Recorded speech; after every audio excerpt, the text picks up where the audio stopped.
It's Tuesday on Your View. Welcome to the show. I am Murayo Afolabi Brown. As always, I have the ladies with me.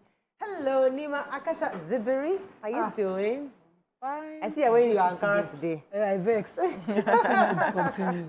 So I was dressed and I couldn't leave because, you know, I had my sick children yesterday with me all through yesterday. And we did the blood test. The man has very high white blood count, so obviously has an infection. But the sister had the malaria parasite, so we're treating both of them. But it's good to do. I think everybody's child in Lagos now, they're having one thing or the other. Yeah.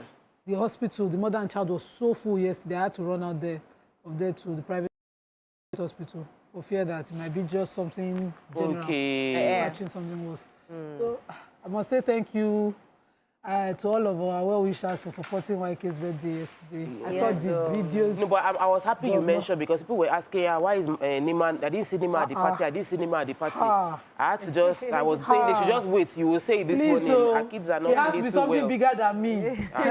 Two sick for you not to show up. For you not to show up for YK's 60th. It has to be bigger. Yeah. And when I drove home yesterday, I got dressed. I wanted to leave.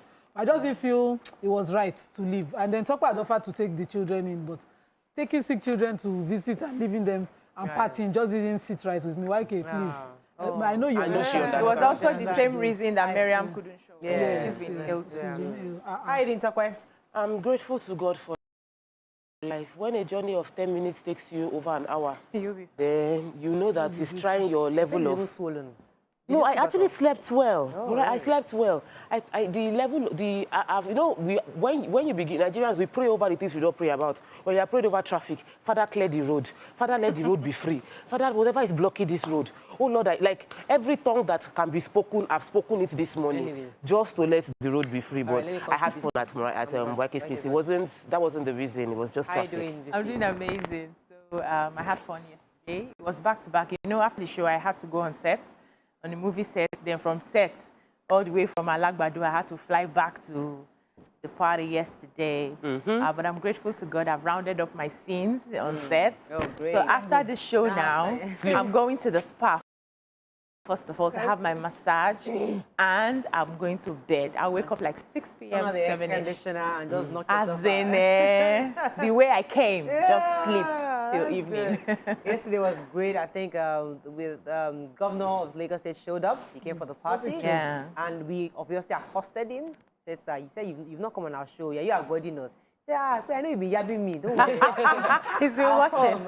If you're attacking somebody's so I'm glad that he knows that we've been expecting him. So he has promised that he'll come on our show sooner than later. Yeah. And today, my twins' birthday. Yes. Happy Happy Michelle, birthday, they are 7 today. Michael. Thank God. I didn't buy party. Well, I didn't. What did I do? Cake. I just did cake and drinks. For the school, right? And that's fine. For lesson, I only bought a packet of biscuits and juice. That's okay. Yeah. They can now get the bought gifts. them gifts. Bought the water gun. Bought dress. Oh, wow. It's good to have aunties. Aunties. Oh, God bless our aunties. I'm telling you. The aunties will sort them out. But I have to greet Titi Layo's mom, Mrs. Omotunde Adelagum, Mommy Totland. Yeah. Today is her birthday. She's 59 today. Happy birthday. Happy Titi is birthday, the host, man. one of the hosts of Wake Up Nigeria. Thank you. So I saw her mom yesterday. She Yes, was we good. She had did. this pink suit, complete. Speaking very, very English. She's a fine woman. Very, very English, Yeah. you know. I'm glad you mentioned Yes. that she's, she's a host of Wake Up because a lot of people have been waiting. Okay, so they've resumed the birthday shout out. No, In fact, we have. interestingly, Joe. our boss was sitting right there, and I said, Madam, he was one that banned us for mentioning it. Please tell him that tomorrow is your birthday. So Valerian said, okay, Muriah, you are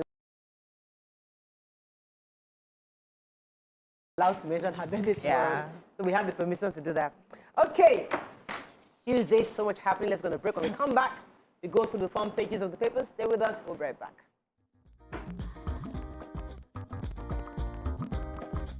Stay tuned.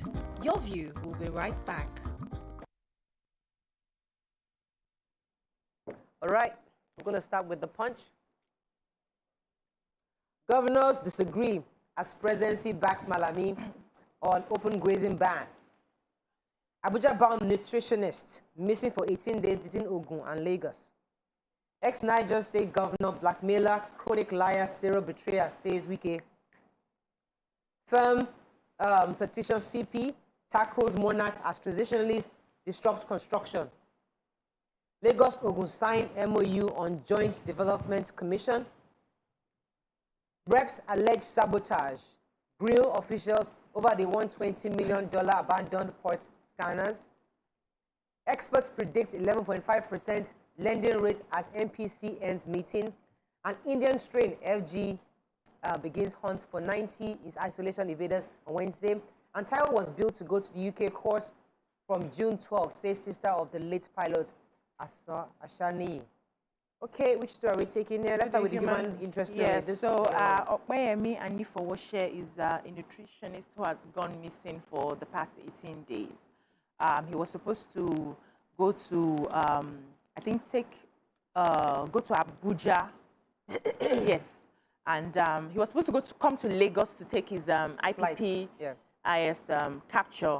And then he went missing. So the last time he spoke to his mother was when he called. He said he was going to lodge into a hotel, and he called about 5 p.m.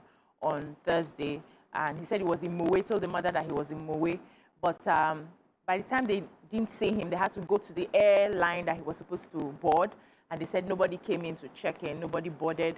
And they've been looking for him. They went to report to the Ogun State Police, who said that they couldn't track him because their server had been down for the past 2 weeks. So they had to get an independent tracker, and they found that they tracked his phone to somewhere in Iju. Exactly. Yeah.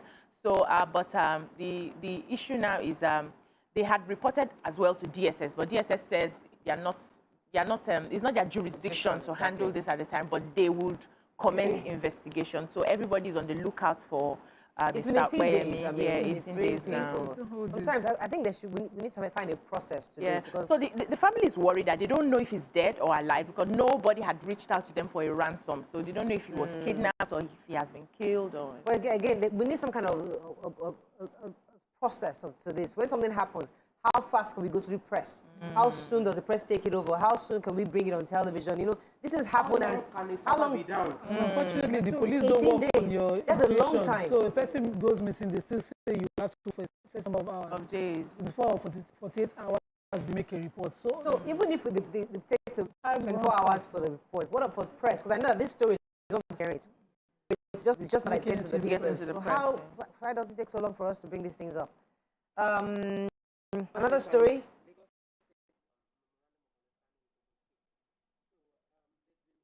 There's been a relationship between Lagos and Ogun. They share borders, a lot of commercial activities. But now we have a Lagos-Ogun Joint Development Commission to accelerate fiscal and socio-economic development in both states. We know that many residents of Lagos, many people that work in Lagos live in Ogun, and there's a very fine thin line between Ogun communities and Lagos communities and development tends to skip those people. But we're hoping that with this, it is said that this is a game changer that will transform the urban agglomeration that exists between Lagos and Ogun, and they want to drive growth, bridge the development gap, and ensure that Lagos Meta City status also extends towards Ogun State. So I'm looking forward to how this plays out. So some of these border communities, Ota, Ilete, Akute, Alagbole, Lambe, Ojodu. Kind of knew that white is yes, because she's always complaining. Moe, that's good for you, for your business. Warewa, Sherry, and all of those areas are looking to get good development. And I did not hear Agbara in this calculation, but I know Agbara is a also very important border community between Ogun and Lagos and commercial. Okay, we didn't take the major headline, but I guess we take it elsewhere. Well, take it elsewhere. Let's take it in the nation. Presidency slams Southern governors, open grazing ban. FG to fund ranching. Akeredolu says ban is irreversible. IMF activates $50 billion plan to end COVID-19. 58 killed in Niger, Benue, and Plateau. More INEC offices raised in Anambra, Enugu, and Imo. Why autonomy for judiciary is key by agency. And Abiodun's aid surety is a fraud suspect, says U.S. Let's start with this Asaba declaration. The face of, yes. Garba show in another, I'm not saying shocking, as usual, response this time around. That speaking on behalf of our president again. He said presidency. So on presidency's behalf, not the president, because I want to believe that's they true. speak on their own these days, yes. So he joined voices with the Minister for Justice. He offered, reviving the reserves and putting in all the facilities that will help elders remain in the reserves. And he thinks that that's a better way, calling out this. I think when we continue to do these things, when we continue to do it, we continue to expand those division lines that people are talking about that remain rumors. I think people like him and the Minister for Justice should control their emotions, their sentiments, and their speech, but and separate their offices from it. So no. This one is speaking for the presidency. He's not separating his office. No, yes. I'm saying they should now. If they cannot be objective with the issues on ground, they should separate themselves from it. I'm careful with what I'm saying, Tokwe. There's a reason. You see, people already are calling for different agitations, and the southern governors responded to the noise in their regions, saying this is happening. In Benue State, in a report in the Daily Trust, in Benue State, elders and farmer clashes, reprisals and all of that continue to be the order of the day. Right. Without solution, even with the one that the Minister for Agriculture has brought, they are having 11 people killed in a particular place in Jos. 4 people were killed in reprisal attacks because, elders and farmers are clashing. And this continues to be the order. Let me quote what he said. He said, he said, President Muhammadu Buhari has expressed a strong resolve to address the conflict of herders and farmers in a sustained and long-lasting manner that should lead to the emergence of a permanent solution to the frequent clashes after many lives will be lost. And that's like, you are giving us things that you talked about. There will be a solution. Wrap up on this, but I think to add to what open grazing is not what the president who has a ranch does. He has a ranch and he doesn't do open grazing with his cattle. That's one. Number 2, if you say people have a right to freedom of movement is qualified. Every right under fundamental human rights are qualified. It's qualified when it comes to issues of trespass. On another person's rights. When it comes to issues of trespass, one of the things so if you want to revive issues, revive. We must also consider the fact that COVID happened to us. Finances are tight, and that's why we was delayed the implementation of these lofty plans. That by June they should begin implementation. But as you said, how many people have to die before we find do something? I know you're running up, but may I even ask a question? These herders are really not the ones that own this cattle. They work for rich men who own it. Why can't those men set up ranches? This is a private business. That is another Why can't you do the business right? Yes, yeah. So we need to attack this thing layer Magban by have layer. separated themselves from the attack that happened in Benue.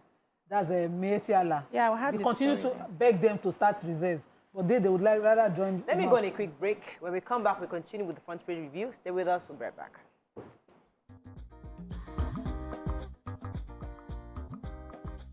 Stay tuned. Your view will be right back. Mirror, mirror, how do I see somebody who looks a little like me without trying to listen to the voices I hear? So hear me now. I don't need to try to disguise a brighter me to feed your dreams. Starting from tonight, ride with me.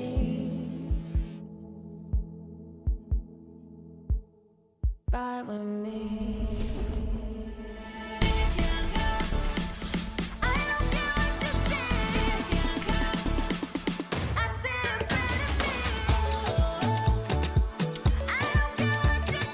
Get the power to do you with the new Instagram and TikTok data bundles on MTN Pulse. Dial *406# to begin. Mommy is ready to receive me a bundle of joy. Mommy is making my home cleaner and safer. We are Dettol, Dettol Sure. Illnesses can happen at home too. That's why Dettol and me together will make my baby's home safe and to protect from up to 100 illness-causing germs. That's why moms want to be Dettol, Dettol Sure. We are Dettol, Dettol Sure.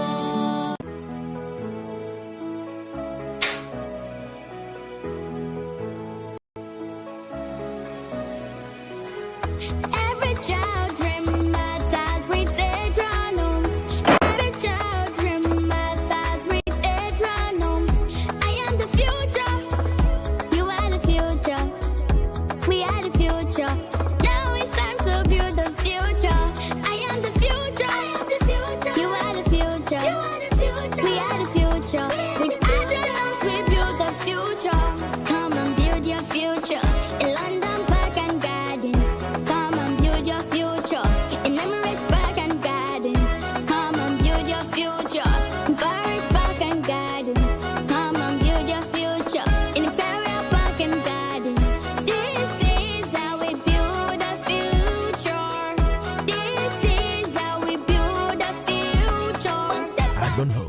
making the incredible affordable.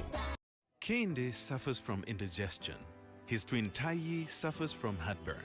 Sometimes it's the other way around, or both. That's why they use Gaviscon Double Action. It soothes within 3 minutes and lasts for up to 4 hours.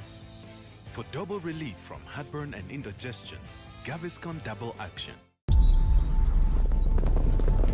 A new life is here with Enterprise Life Assurance. Our decades of experience in the West African markets will help you achieve your dreams with peace of mind. Visit www.myenterprisegroup.io/NG or call 0700 Enterprise to know more. Enterprise Life, your advantage.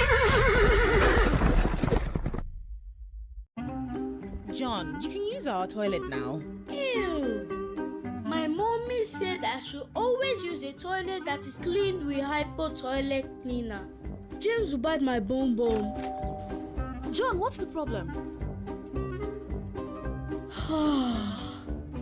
Use Hypo Toilet Cleaner. Introducing the new and affordable Hypo Toilet Cleaner. Kills germs and deodorizes your toilet.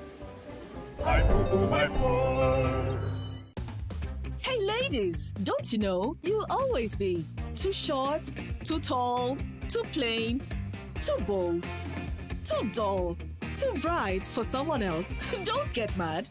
Get even with new Lux Even Complexion, exfoliating clay and vitamin B3 for beautiful, even-toned skin that glows, giving you lasting fragrance. So rock that glow and work that beauty because you are more than what they say. New Lux Even Complexion. We're starting the happiness movement with Molfix. For baby's happiness, it is important to choose a dry diaper because with a dry diaper, babies do not have rash and are comfortable. Nigeria's #1 choice of mothers, Molfix Air Dry, has the dryness all the mothers dream of because it's ultra absorbent and ultra breathable, so it stays dry and does not leak. Our babies do not have rash. Come on, mothers, try Molfix and join our happiness movement.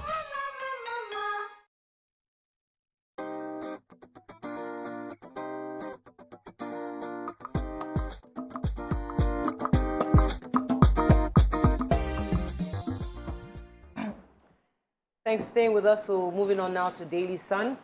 Open grazing, Buhari falls ban, Okay's grazing reserves take up. Southeast leaders decry injustice against Igbos. Another INEC office raised in Enugu. 2.353 million Nigerians displaced by bandits, says NEMA. Retired Commodore fears more Air Force plane crashes. Lagos Ogun sign MOU on borderline development.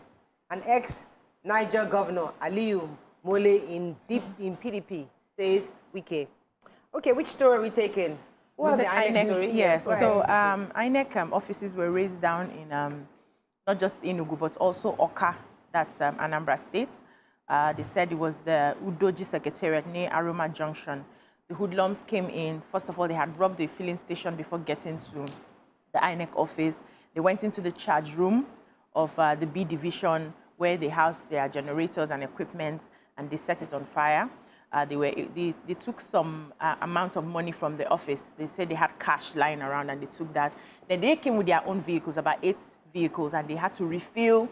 They came with gallons of fuel and gallons for fuel and diesel, and they refilled themselves before, setting the place on fire and left. But then the police had waded into the situation. They said they were able to, get some of them, and they are still chasing them round. And they are going to hospitals to check because they had like a battle between both of them. The security man, first of all, was killed. His gun was taken from him, and he was killed, gunned down. And they said they had issues with, is there an altercation? It's bigger than an altercation with them. So some of them would definitely be in the hospital. So they are going to different hospitals to find a way to fish out the hoodlums. That's the situation right now. All right, so let's take 2.3 million people displaced by floods and bandits, according to the National Emergency Management Agency's boss, Mr. Mohammed. He was giving this as the annual report for 2020 and saying that within that period we had 2.35 million people displaced, and that their efforts helped to reduce to that number. I think that we need these figures to help us in planning. we are planning, you know, preparing for the new rainy season. I wonder if the report didn't carry what they are planning to do to help people relocate or, you know, to be moved to better places. But we're hoping that this year's report will be better, so we don't have that high number. So I want to take the air crashes. Yes. This is a veteran fighter who's had 2,500 flying hours experience before he retired. Air Commodore Abayomi Balogun spoke concerning the plane crash and said that there are usually three things that causes plane crashes: human error, aircraft error, and act of God. And that human error is the AIB will be the only one that will determine. That's the Accidents Investigation Bureau will be the only one that will determine what happened to the plane that crashed on Friday. That everybody is saying this and that is all speculation until the AIB comes out. He also mentioned that the Air Force is doing more work now, because before they fly VIPs and usually fly a few military people around, but now there is a lot of insecurity challenges going in the country, and more people are being needed to be flown around the country, and that is waiting to see the investigation, what the AIB would release. He also mentioned that he's not happy with the president declaring Monday. Monday was a work-free day for military officials. That when we're at war, there's no time. Face the work that needs to be done, investigate and protect the more lives from being lost. All right, moving on now to Vanguard. Let's find a story we've not taken.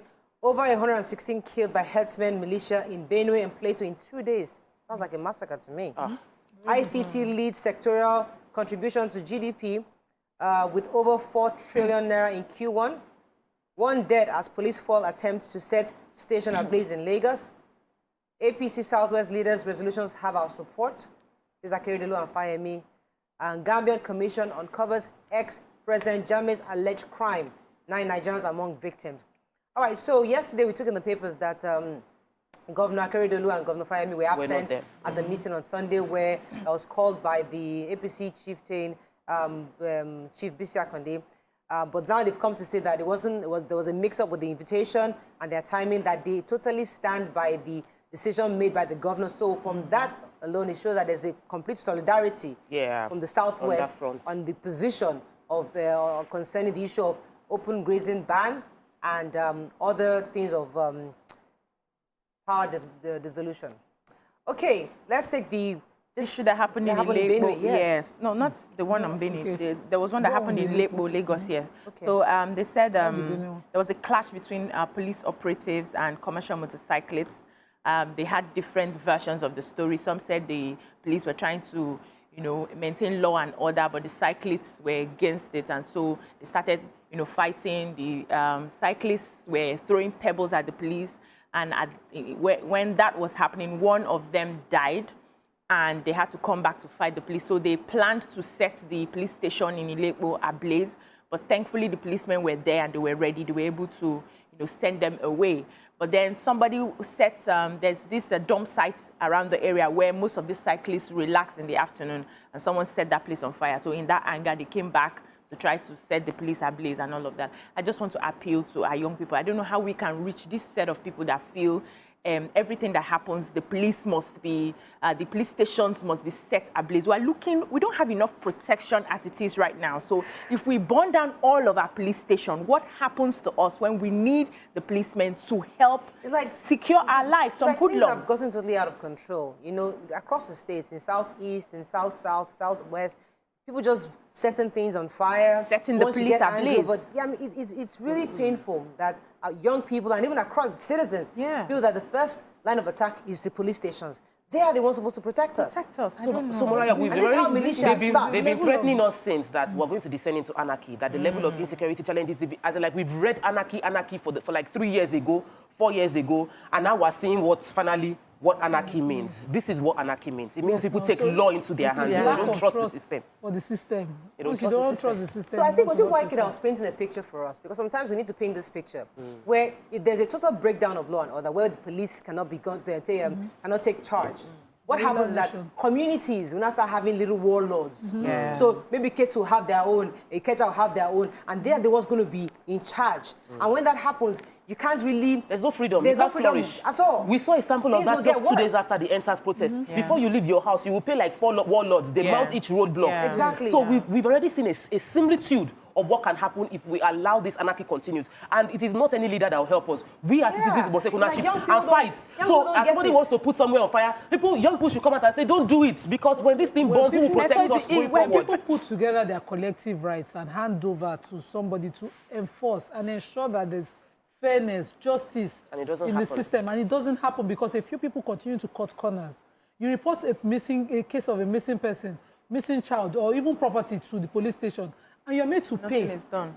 Facilitate everything and all of that. Even the person doing it to you knows that it could be them tomorrow. You know, Let's go to Daily Let me quickly take the ICT you know? story, please. The ICT sector, that's the information technology sector, has provided 4 trillion naira to the Q1 of our economy, saying this is non-oil revenue. We got 40 million in non-oil revenue GDP, and 10% of that came only from the ICT sector. The Minister for Information Technology, Dr. Ibrahim Pantami, is taking glory that there are some good policies that the government has carried out, which has provided an enabling environment for ICT to flourish in Nigeria.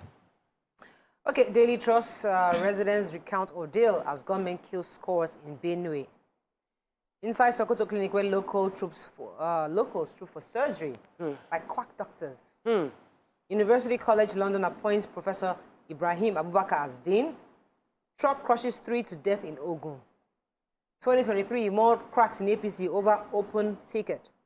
And reps bill seeking scrapping of NYSC.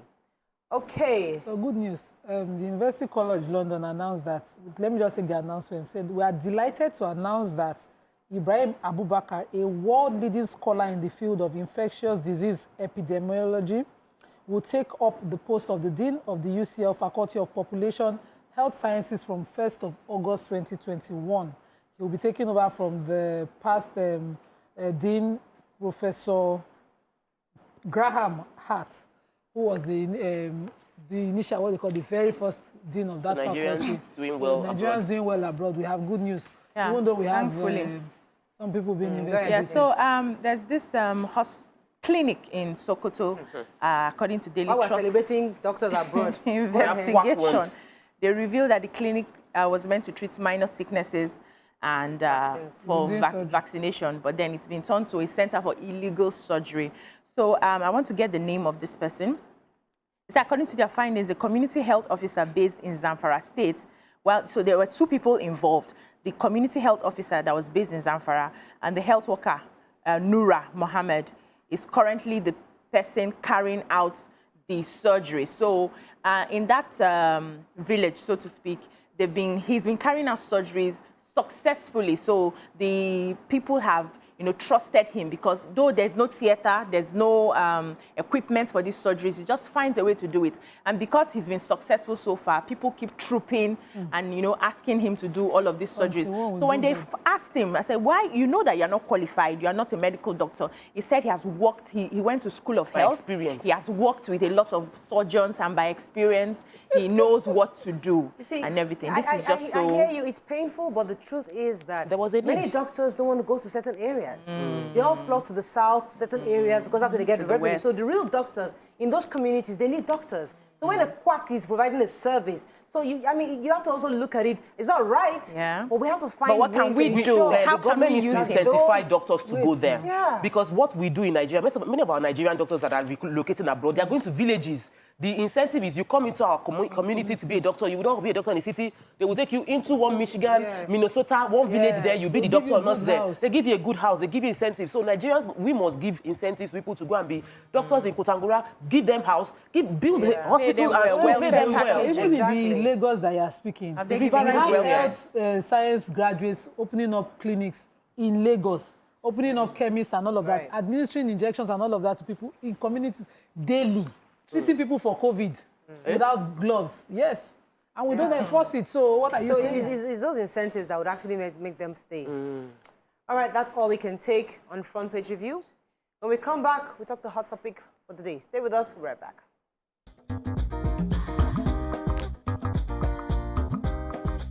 Stay tuned. Your View will be right back. If life were a game where every choice brought you closer to your dream, would you stay where you're appreciated? Or would you somehow take that first step to changing things for yourself? At ARM Pensions, it's not about who you are, it's about who you play with. Join the team that appreciates you. Switch to ARM Pensions today.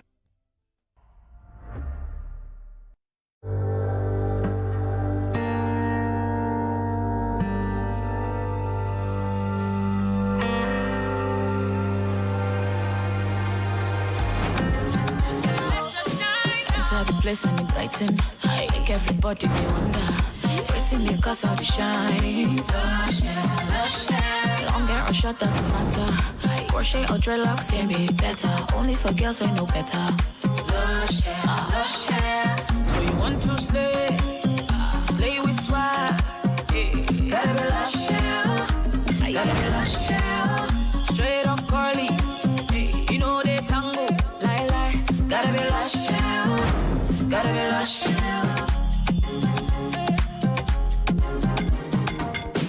Beautiful people know how to make an impression, and that's why they only trust Lush Hair Extensions to bring out the shine in them. Lush Hair, be beautiful. Bye. Bye. Don't worry, dear. I'll take care of it.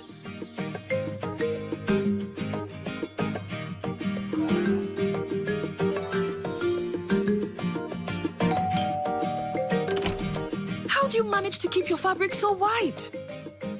Wow! And how do you manage to keep your house this clean? I always use Hypo to make our white clothes whiter and to keep our home clean and germ-free.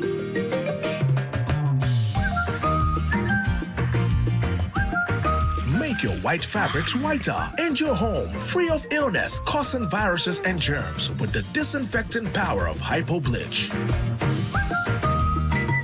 Mommy is ready to receive me a bundle of joy.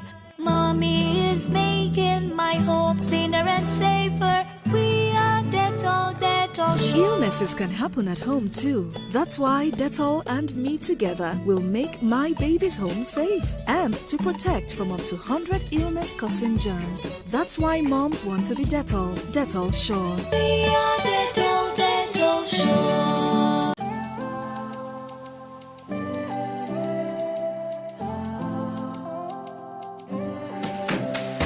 A pig protein breakfast gets you up to a great day. How do I know? Because my daddy goes through his work feeling good and always with a smile. And the beat goes on. Mommy is always filled with confidence to deliver her very best. My sister is always in tune as she makes great tunes. And for me, learning new things becomes absolute fun. Even baking. That's because all day and every day, the peak goes on. And the beat goes on. And the beat goes on. Start your day with a pig protein breakfast to keep you going. Pig. Reach for your pig. We're starting the happiness movement with Molfix. For baby's happiness, it is important to choose a dry diaper because with a dry diaper, babies do not have rash and are comfortable. Nigeria's #1 choice of mothers, Molfix Air Dry, has the dryness all the mothers dream of because it's ultra absorbent and ultra breathable, so it stays dry and does not leak. Our babies do not have rash. Come on, mothers, try Molfix and join our happiness movement.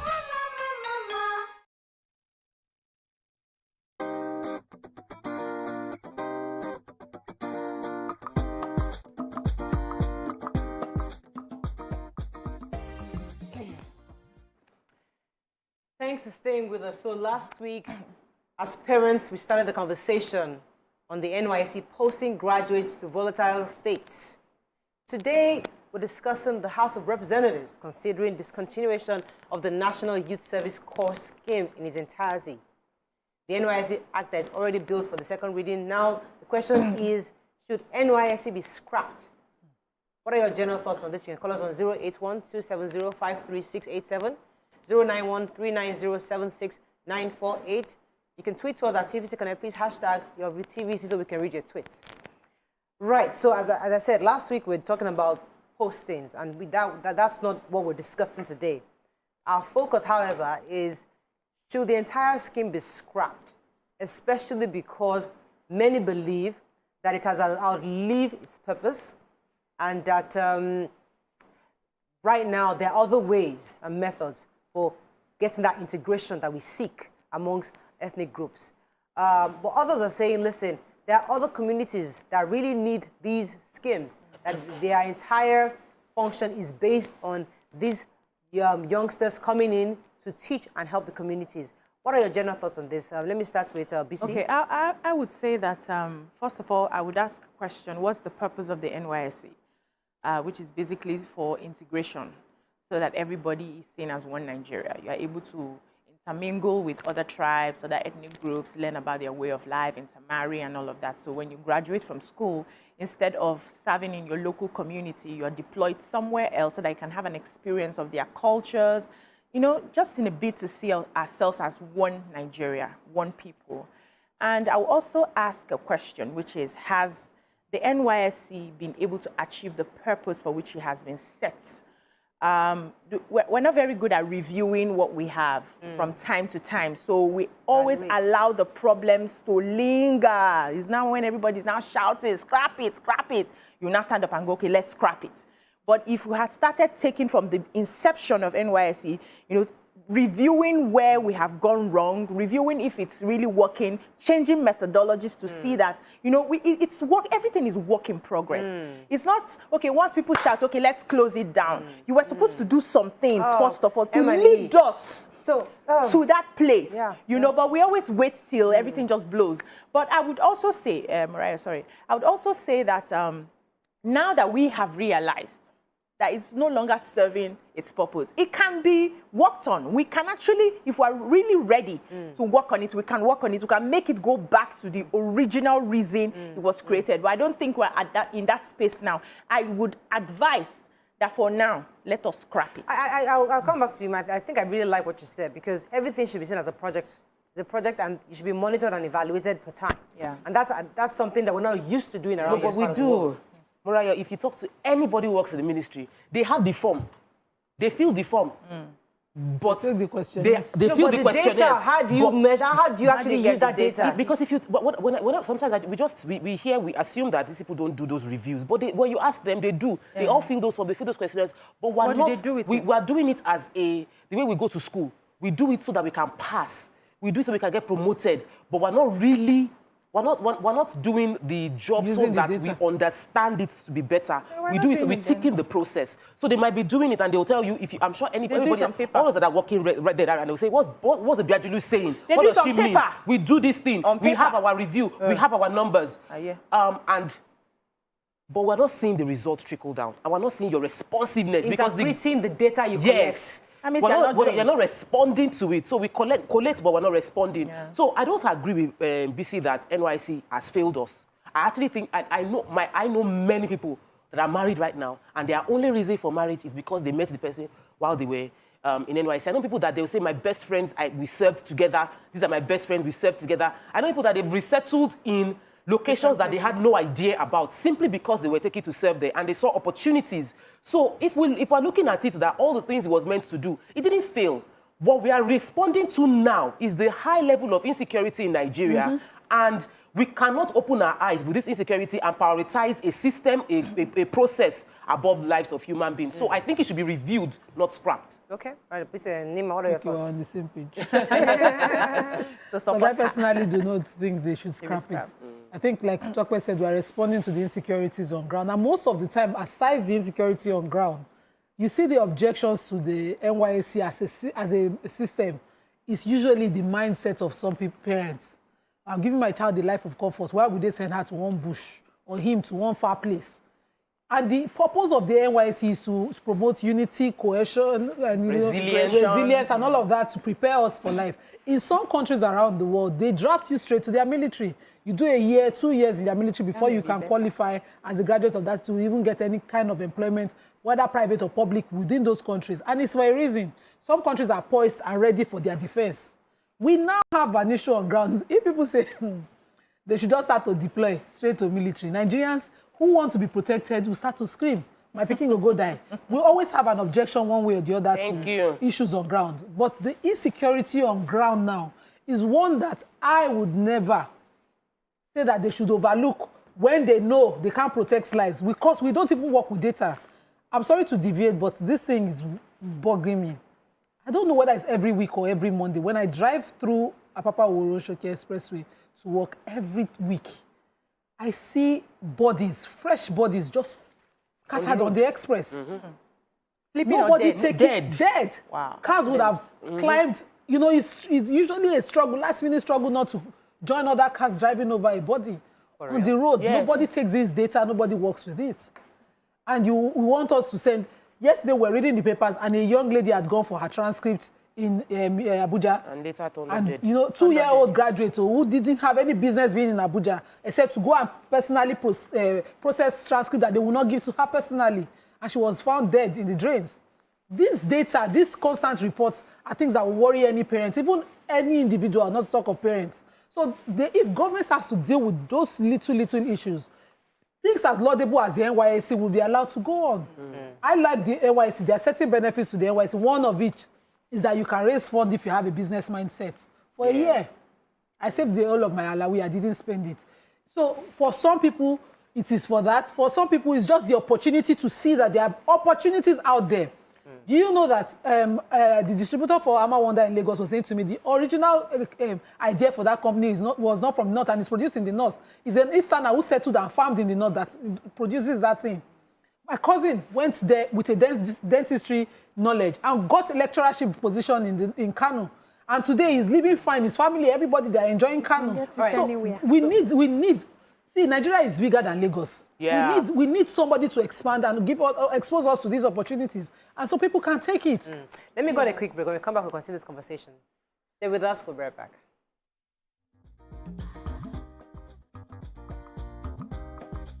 Stay tuned. Your view will be right back. Enjoy faster internet connectivity on Airtel Home Broadband. Get more than enough data on Airtel Router in MiFi and bring the most to your doorstep with Airtel Smartbox Outdoor Unit. Visit any Airtel shop or dealer's outlets to enjoy these amazing offers. More data, more you.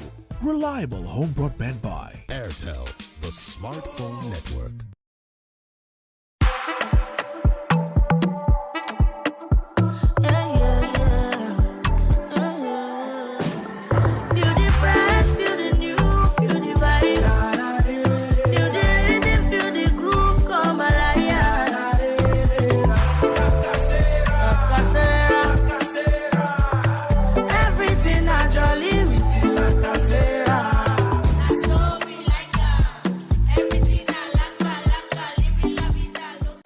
Close-up Everfresh. Wait, what's new? It now has triple fresh formula that cleans, protects, and cools. Thanks to a combination of 1. Purifying gel, 2. Antibacterial formula, 3. Ice cool crystals that cleans deeply, fights up to 99% of bacteria, and intensely cools to keep you protected and fresh long after brushing. Close Up Triple Fresh Formula cleans, protects, and cools. Always remember, this man I design really like box. you deserve a break. You can indulge in a cup of 3-in-1 Cadbury Hot Chocolate. Cadbury Hot Chocolate. Indulge. Now available in the 450 grams pouch. Mommy is ready to receive me a bundle of joy. Mommy is making my home cleaner and safer. We are Dettol Sure. Illnesses can happen at home too. That's why Dettol and me together will make my baby's home safe and to protect from up to 100 illness-causing germs. That's why moms want to be Dettol. Dettol Sure. We are Dettol Sure. Hello, you want 35 packs? Okay, we can deliver them in 3 days. Hello, sir. 75 bags? Yes, I can deliver. Hello, ma. Yes, ma. Your order for 90 bags has been confirmed. Need a loan to grow your business? Visit renmoney.com or call 0700 5500 to get a micro business loan today. Need money? Ren Money. John, you can use our toilet now. Ew!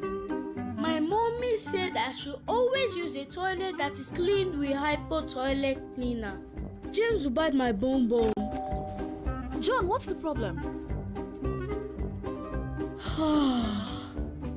Use Hypo Toilet Cleaner. Introducing the new and affordable Hypo Toilet Cleaner. Kills germs and deodorizes your toilet.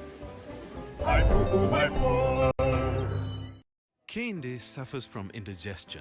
His twin Taiyi suffers from heartburn. Sometimes it's the other way around, or both. That's why they use Gaviscon Double Action. It soothes within 3 minutes and lasts for up to 4 hours. For double relief from heartburn and indigestion, Gaviscon Double Action. At the first sign of pain, you need a solution that you can trust to provide effective relief and is gentle on the stomach. Try Panadol Caplets for relief from headaches, body aches, and fever. With Panadol's Optizorb formula, the tablet gently breaks down in the stomach, quickly absorbs, and starts providing pain relief in 15 minutes. For fast and effective pain relief that you can trust, try Panadol Caplets. This has been Medifact for Panadol.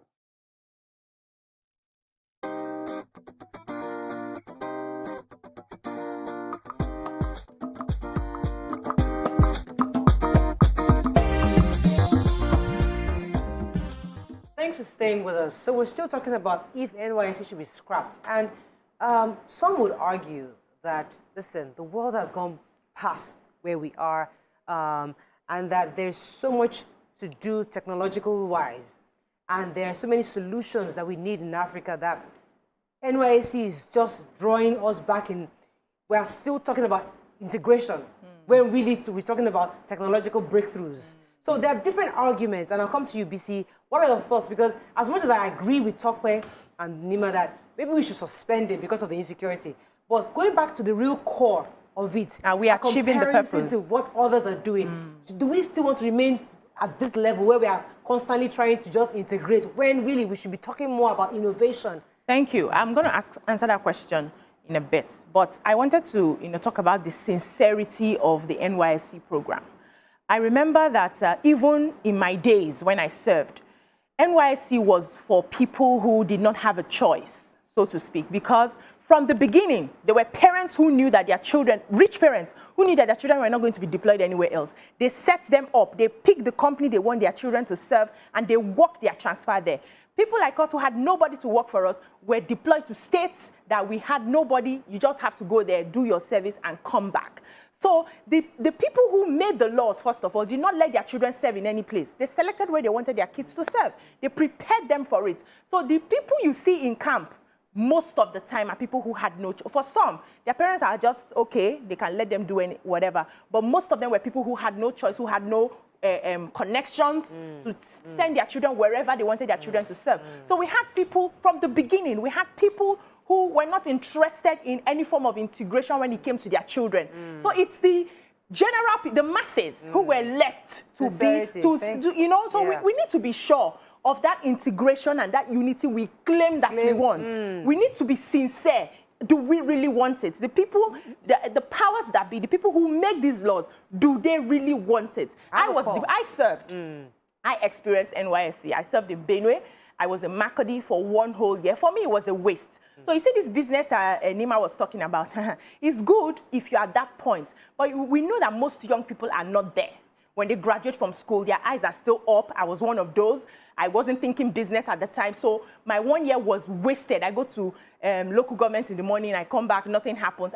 If they had taken me through a training... You were meant to be the solution there. No, hold on. If they had taken me through a training after school, let's say employability, for me to gain employability skills, for me to gain so depending on the field I wanted to focus on, and I was trained for it at that time, I would be better prepared to handle the job after NYSC. I don't want you to drown that first point to me, which is like for me. I mean, for me, that popped for me because these NYSC was created by the elites. Yeah. But unfortunately, the vision is not being driven by them because their own children don't even necessarily have to go, experience it. So it's for the masses, and then it might be defeat the entire purpose of the integration that we seek. Let me take this call from Yomi. Yomi, are you there? Thanks for calling. Morning. Morning, you're live. Go ahead. Go ahead. Yeah, my name is I'm Yomi. This is my first time calling on this. Welcome to the show. All right. On this NYC issue, I don't think the NYC is not important, but given where we are now as a country, given the insecurity challenges we have all over the country, I think desperate times calls for desperate measures. So I believe that NYC should be restructured, not to be scrapped completely. And when I mean restructured, like, I don't know the name of the lady, I don't know.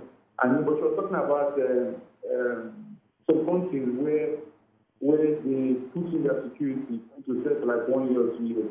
So if we are in security, if I think I didn't get it. Yes. But BC, you see, all these things you're saying, because I have been a coach, I've spoken at a few of this NYC orientation during the 3 weeks program. They are already doing many of these trainings for them, trainings to increase employability, skill acquisition. Many NYC camps do it.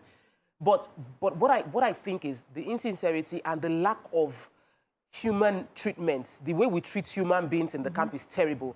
I remember Sanzi posting online that somebody reported the camp where she served and that the camp was worse off. I think it was Bayelsa. And people were saying, Bayelsa, the place is horrible, the camp is dirty, there are no toilet facilities. And that when she served there years back, she had the same experience. And 5 years down the line, it's still the same thing. So we have a project called NYC that despite all the funding that went to it, was still not well maintained.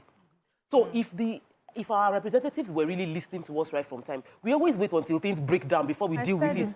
We would have started evaluating them on a regular basis. That what we are hearing reports that your camp in Bayelsa is not a safe place for human beings because just a few years back, like 3 NYC members died because of the environment that they were in.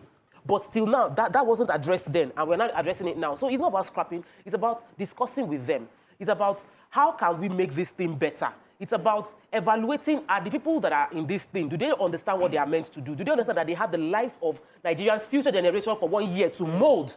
And that their job is to mold positively and not make them feel like we are suffering here, because many people serving feel like we're just here to suffer for 1 year. All right, let me take this call from Ayo. Ayo, are you there? Hello, Ayo. Thanks for calling. Go ahead, please. Yes, my name is Ayo. I think I concur with what the last speaker speaking is saying about NYC.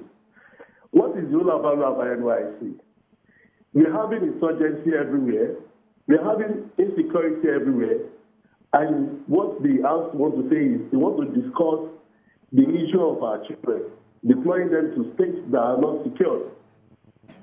I think what they need to do is make this an optional. I know we all know that some people that their children school in abroad, they already have where their children want to serve. Yes. And those minorities that don't have where their children want to serve, make it an optional. Make NYC service an optional. If you want to serve, choose where you want to serve, then you will be deployed to that. But if you don't want to serve, let government create an avenue whereby these children will know that, okay, after my schooling, it's either I choose to want to serve or I choose not to serve. So what? All right. So, but you see, when I hear, I come to you, Nima. Okay, let me hear your thoughts first. I'm not disagreeing with Tokwe and BC, but the issues are not only government issues.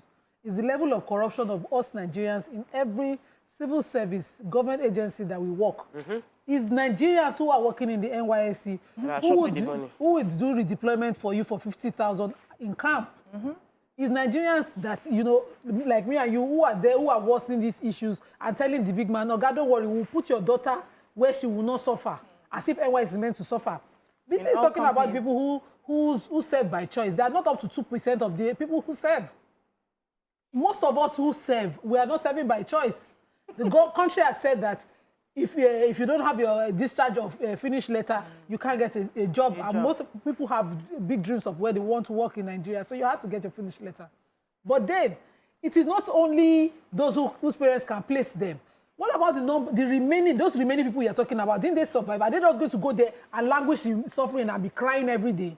You're supposed to make something out of the situation you're in. As a Nigerian, and we know how resilient we are, it's a Nigerian that will go to Liberia and start a business, or Ghana, that the government will have to put a policy in place to displace that Nigerian from surviving, because we survive everywhere. It is situations like this that makes us resilient. Somebody was saying that if we restructure it such that these young people that are in school actually apply for themselves. You research the communities you would like to work, either in the north, in the south, and the east, outside your original state of origin or your region. Yes. And then you apply there, you research it, you present a paper on it and why you want to go to that community, you practically apply there. They then invite you. So there's a proper structure where it makes it more exciting and desirable for young people. Not that someone will just deploy you somewhere. I also think these are ways we can make it more interesting. I also think that we always throw money at every challenge. Our only incentive is money. So for NYC, the only incentive is you're going to get paid, and then we increase the allowance. While in actual fact, it is the experience. So when you make that opportunity available, that people get incentives of not just that you will get a job, which was one of the attraction in the beginning. You get a good job. The environment where you get to work, you're treated like you are royalty. Some villages celebrate you because this is a doctor coming in to be... They used to do it, but we no longer do it now. So we need to go back into that reevaluation and say, these are the communities that critically needs youth core members, and these are what people they need. So we're not just saying a doctor should go to somebody that is not a teacher. A microbiologist should go to a village and become a teacher there, because what they need is a teacher. So we would groom people that can later end up staying there to work and bringing their fresh ideas into that community. There is. Well, I think we'll be having. We have to wrap up on this because we're having we're trying to bring in the DG of NYSC. Yes. Hopefully, he comes in as soon as possible and continue this conversation with him. So we'll see his thoughts on this. Let's go on a break now. When we come back, we'll move on to other topics. Stay with us. We'll be right back.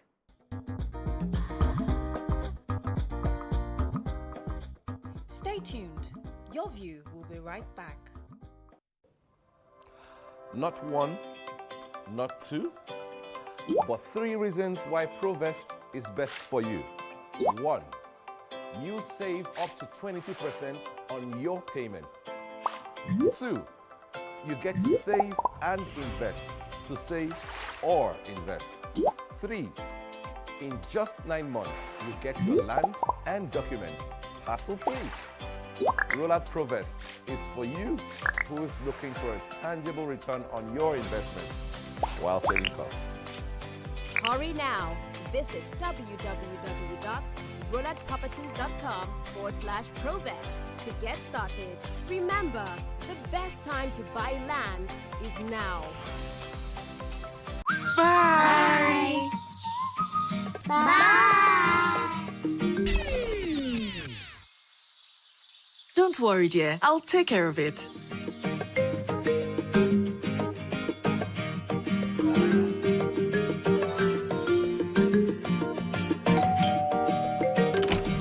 How do you manage to keep your fabric so white? Wow! And how do you manage to keep your house this clean? I always use Hypo to make our white clothes whiter and to keep our home clean and germ-free.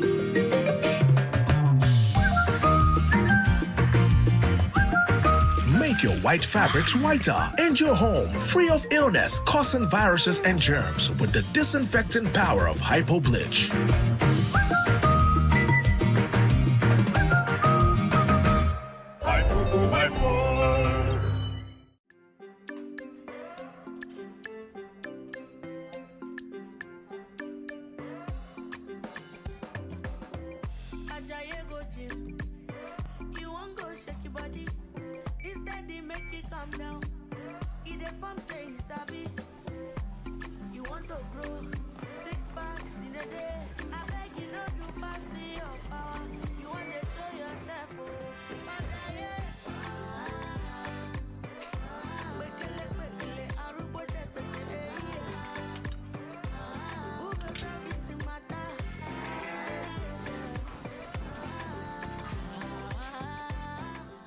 whatever your size. Find it with the new Airtel data plans.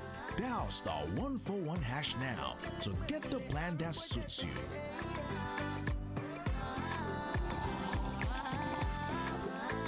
Airtel, the smartphone network.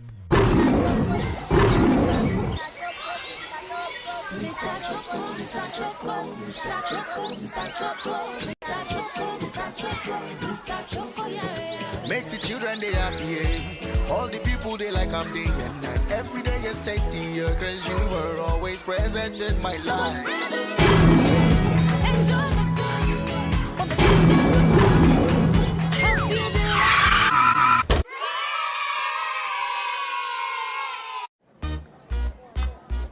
How hot is she?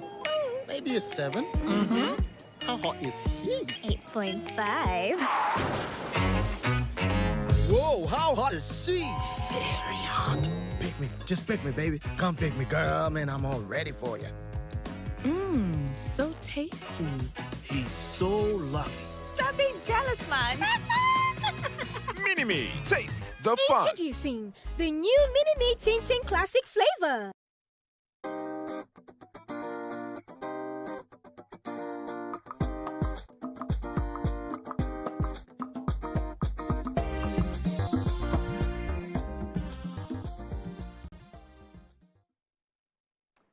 Thanks for staying with us. So, today marks exactly 1 year after the gruesome murder of George Floyd in the United States that sparked the Black Lives Matter in the US that went on to the whole rest of the world. So we ran into an article by Professor Yomi Fawemi when he was able to articulate some lessons we could learn, especially workplace lessons we could learn from that gruesome murder that happened a year ago. And it was interesting for us to invite him over to share with us his thoughts on what can we learn from the unprofessional manner in which the entire incident happened, from when George Floyd went to the shop to buy a pack of cigarettes to the point where the police was called because they thought he had a fake $20 bill, and then he was arrested and then killed. Joining us right now is Professor Yomi Fawemi. Good morning, sir. Are you there? Good morning. How are you today? Yeah, it's always good to have you on the show. So we saw the article and we thought it was pretty interesting. Could you just tell us your thoughts on this and the fact that there's so many things we can learn from that experience that happened a year ago? Yeah, I mean, it was a sad one 1 year ago. I mean, like I wrote in the article, it was just a regular day. People did everything they could. And somebody went to a store and gave somebody a $20 bill. And the person that received the $20 bill suspected that the bill was fake. Now, that's an issue for the workplace. I mean, so how do you suspect currency without use of technology? So that's another thing we can learn. Let's stop raising people let's stop building business models on suspicion. So there could have been a technology, there could be a simple light that could have shown whether the dollar was fake or not, but that wasn't provided. And this person felt this dollar was real, this dollar was, but like he gave testimony in court, he said, well, he liked the interaction he had with this guy, and he decided that, okay, even if it's fake, I'm willing to pay for my pocket for it, right? But then decided that he was going to tell the supervisor, and the supervisor tells him to go and meet him outside, and to meet the man outside, and the man said, well, the bill is not wrong, the bill is not fake, and then went back inside and told the supervisor he wasn't able to retrieve it. Then another was all part of that transaction, which is another workplace issue about authority and responsibility. Called the police. Now the police arrived. The conversation went between them and this man, who we now know is George Floyd, and came in and they tried to arrest him. And one of them, they shot for excess of 9 minutes, and then George Floyd got killed. Now, the issues there is the fact that, one, the incident started in the workplace. This was a regular shop. It could have been your studio, it could have been my office, right? But there was the lack of effective management that led to an escalation. That's on the side of the shop. But there's also on the side of the police and the professionalism expected, when somebody chose to demonstrate abuse of office and force and power and kill the man in the process. One of the things that the court showed clearly was that this man was trained on how to restrain people, but refused to accept the training when it came to the point of deployment. So that's part of the lessons there. But isn't the question we need to ask ourselves is, we just need to remember that we're human beings. We just need to be kinder than before. Let me tell you what I did last year, myself and my sons. We decided to do an experiment, what it takes to kneel down for that long. Now, for people who kneel down regularly, it may not be a big deal. So the three of us decided that we're going to kneel down for the number of minutes Derek Chauvin knelt on the neck of George Floyd, just to be that wicked for long. After the third or fourth minute, my legs started to ache me. Actually, by the third and fourth minute, I had to change my legs to the other side. Just for you to know the amount of anger, wickedness, hate, racial bigotry that made that man to stay that long and kill the man in the process, despite his life. Right. So I hear that, and I thought the article was pretty interesting because I never thought of those elements of workplace unprofessionalism that we saw. However, bringing the story home, you know, it's been a whole year that this happened, and the fact that many other countries around the world kind of jumped on this Black Lives Matter. Do you think anything has really changed across the world since that death that happened, and the fact that Derek Chauvin was actually convicted finally? Do you think it brought some kind of succor to the world, and do you feel that going forward, these kind of things might reduce? Yeah, I think things have changed. I mean, people may not agree it has changed as radically they want, but sometimes when you want to change society, you need to be gradualist. Some things don't just change by the snap of the finger. One of the most important things is the role of the supervisor of Derek Chauvin. Now, in the US, most murders by police goes unpunished. The policeman gets there. But for the second time in recent times, a police chief is not like a DPO, but it looks more like a commissioner of police, came to court to testify against the staff. Derek Chauvin's direct supervisor came to court to testify against this policeman. Now, those are two very significant things that we have not seen in a long time. Actually, only two police chiefs in the history of the US have testified against a policeman. Interestingly, it's the same police chief. Now, so that's a change. So the police is accepting that they're doing something that is wrong. One other thing that's also changed is the fact that states have now introduced laws against that chokehold hold. I mean, before that time, there were only 3 states that has a law against, but now we have about 20 states. And that's on the side of the police. But what inside of corporate Nigeria, corporate Africa, corporate US, and it extends to many parts of the world now, there's now an increased consciousness of the need to ensure that indeed Black lives matters. So one of the direct things you realize that more organizations are having targets around the number of Black people they have in leadership. Young people are having targets, and it's also reflected on women. So in today's world, corporate world today, if you're a woman and you're Black, you are having a higher chance of getting into some position just because of more considerations for gender and for Blackness. And of course, let us not forget it. All of this happened in the build-up to the US election. In the US election, there was a woman on the ticket, and who was also Black, and that was Kamala Harris. And there was a sense in which the poor handling of the Trump administration, who was Republican, made more people feel this is the time. So some people felt one of the ways to respond to the poor handling of this situation is the fact that the Republican didn't do the right thing, and some people did like a protest vote. So that's another change. So I'm trying to show changes in policing, change in lawmaking, change in business and employment, and also change in politics. Okay. Let's take the simplest in the order of events that you have outlined for workplace lessons.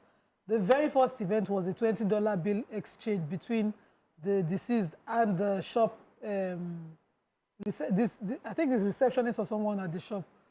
Let's localize what should be done if it was a Nigerian situation and how that can help us. I mean, you see, sometimes in life, one of my favorite quotes is the one that says that great doors swing on small hinges. A simple fluorescent light colored blue will have shown whether that bill was fake or not. So the question is that anybody who has interactions and has to receive cash, of course, one of the beauties of life and one of the things all of us start to explore is to use technology. So if a POS transaction was done in that instance, maybe we would not have had this situation. So for those of us who have businesses and there is cash, please ensure you have a POS and people can pay and you can reduce the risk of fake dollar bills. But if there's a reality of a fake dollar bills, just introduce a little technology that can help the person to detect it. And let the person detect at the point of collection. One of the things that happened in that case was this guy collected, suspected it, accepted it, and he said so in court that he decided that even if the bill was fake, he's willing to pay on behalf of this guy because they had an interaction and he just loved the guy. Now, and then this guy has gone with the secret he went to buy before they tried to retrieve it, which and again shows a lack of process in dealing with issues. So you suspected an infringement, you accepted the dollar bill, the guy collected the goods, went out, then you now went out after him. I think that was a very risky behavior that showed a lack of process and protection for the employee, because in that process, you exposed him, you left your shop to run. And I'm sure you have seen that happen before in Lagos, right? You go to a market and you see a girl running out or a boy running after one person and say, oh, guy, you did not give us this. It's a risk that is not worth it. Okay, sir. So I want to bring it back to the Nigerian context. We naturally are a people that the younger ones are not allowed to challenge the older people. So, and we find a way to bring it into our businesses, our companies, our organizations. So you have your boss who is naturally abusive and you do not have a right to challenge that boss because in the African context, the younger can never be right against the elder. How do you think we can begin to change this narrative to help us, follow the guidelines of working in civility in our organizations? Thank you. Very great question, Ma. I just wanted to balance this so that we can actually talk. Many times when we refer to the African culture, I always ask that question, is there anything called the African culture? Because it's a subset of cultures and it's also a contrast. I'm Yoruba, for example. We have a saying in Yoruba land that Omodegbon Agbagbon Lafidalefe. Ife is the origins of the Yoruba by tradition. And what that proverb says is that town became cosmopolitan and became important because of the wisdom of the young and the old. So that means for the Yorubas, there is a need for a mix of wisdom of Benudake and Sorosoke generation. It's not a contest. And when we say you can't challenge, we have sayings that shows you can. What the culture teaches is how you challenge or you confront. And it's not just an African issue. Of course, you remember that in this Derek Chauvin case, and one of the things I tried to highlight in the article, there were 3 other officers. All of them were junior to Derek Chauvin, and 2 of them raised concerns. One of them first said, let's check the pulse. The guy refused to accept. The other one says, let's turn him over. Because in the training of a policeman, when you put somebody on the chocolate and he's lying face down like George Floyd was doing, the training says, turn him on the side, right? Anybody who is a mother here knows the implication of turning a child on side. Most sudden deaths of children happens when they are face down. So that's why you have to turn. One of the junior police officers talked to this guy and said, let's talk. And the guy refused. So it's not an African problem. It's an hierarchical culture of power. Cultures that have a high power distance don't know how to do it. But one of the things I've come to realize that there are now organizations that empower employees to speak up. So if you work in an organization where people are abusive, try and speak up. But if the culture does not allow it, I think it's safer for you to leave because those 3 officers have already been indicted for that crime and they'll likely be going to jail for keeping quiet.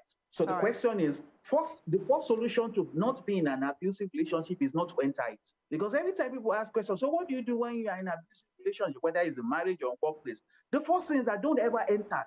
You saw an application, ask question what kind of organization it is. Don't enter into it because there's no need for you to demonstrate skill at that point. Thank you very much, Prof. It's always a great pleasure to have you on the show. Thank you for joining us this morning. We appreciate your contributions. So we're going to go on a break in a moment, but before I run off, I would like to, it's a year and everybody participated in the Black Lives Matter. In your own personal view, I'd like to hear your thoughts. Talk where you've not said anything so far, but what do you think we've learned, any lessons we've learned from that experience as a Black race You know, do you think we have more value for ourselves? Yes, there's a lot of oppression in our history. Are we still oppressing ourselves, or what lessons can we learn from that experience of George Floyd? Okay, so from the George Floyd experience, the lesson I would always learn is the fact that, and I think is the importance of technology and capturing the moment. I think that in Nigeria, we can do a whole lot more in capturing the moment, because if that moment wasn't captured, we will not have justice. The reason there's a similitude of justice in George Floyd's case was because somebody took his phone, people around captured the injustice. Yeah. Of course, we can say, oh, you should have intervened, try to fight, but there was a power play that... Yeah. But citizen journalism is a very, very important lesson that we can deploy in Nigeria to help us find justice against the same issue, which is brutality within our country. That's one. Another thing that I learned that I would say has been a lesson for me is that protesting is not the solution to the problem. We cannot solve Black Lives Matter by protesting. We cannot bring dignity to the history of black people by protesting. We bring it by empowering ourselves. So education, economic empowerment is the best way out of any of all this, oh, I'm oppressed, I'm not doing well. How powerful are you? They don't oppress you when you're powerful. So get yourself empowered, get educated, be financially good. I think I'll end on that note. Thank you very much. Let's go on a break. When we come back, we'll move on to our health topics. Stay with us, we'll be right back.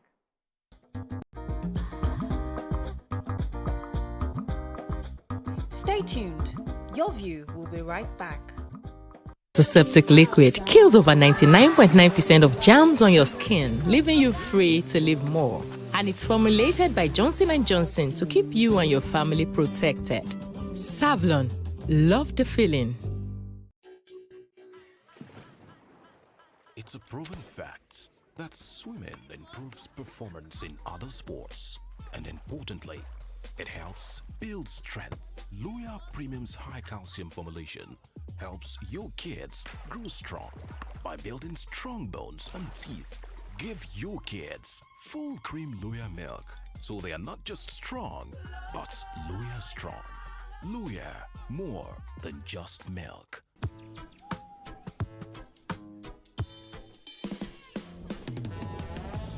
Here today, gone tomorrow. 'Cause you're volatile like the water. And you promise what you don't know. Sometimes it's right and then it's so wrong. Them go do like say them why. Will promise you the world. My brother all now worship. Upon all of the open eye. I see no be water. Catching up the letter.